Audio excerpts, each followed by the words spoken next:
Syederalun, Lembaga Pemasyarakatan atau LP kelas 2A Kota Loksmawe, sejak beberapa tahun lalu terus melakukan pembinaan bagi para napi, khususnya napi perempuan, untuk membuat tas bordir motif Aceh.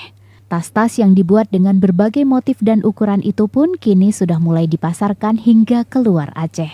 PLT Kepala LP kelas 2A Loksmawe, Abu Hanifah Nasution pada Kamis 13 Januari 2022 kepada serambinews.com menjelaskan, pelatihan menjahit tas bordir Aceh ini merupakan salah satu upaya pihaknya untuk membina kemandirian dari para warga binaan. Dengan harapan saat masa hukuman berakhir nantinya, mereka sudah memiliki keahlian yang bisa digunakan untuk memenuhi kebutuhan keluarganya.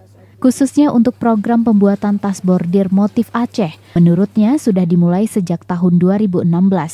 Tiap tahunnya ada 40 napi yang dilatih dengan memanggil instruktur dari luar LP. Untuk saat ini, tiap bulannya para napi berhasil membuat sekitar 30 tas dengan berbagai ukuran. Selanjutnya tas tersebut diserahkan kepada instruktur mereka untuk dipasarkan. Pak Abu, apa program pembinaan yang kita lakukan kepada para napi ini? Nampaknya terlihat mayoritasnya napi perempuan.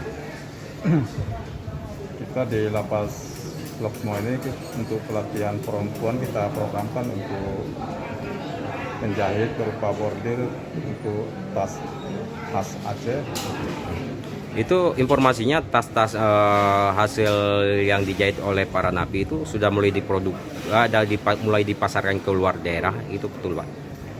Produk yang dihasilkan berupa tas khas Aceh ini sudah kita salurkan keluar dengan bekerja sama dengan instrukturnya yang bisa dipasarkan ke Banda Aceh maupun ke Batam gitu. Ya, sedangkan tujuan dari pihak LP sendiri untuk melakukan pembinaan menjahit ini untuk apa bagi para napi?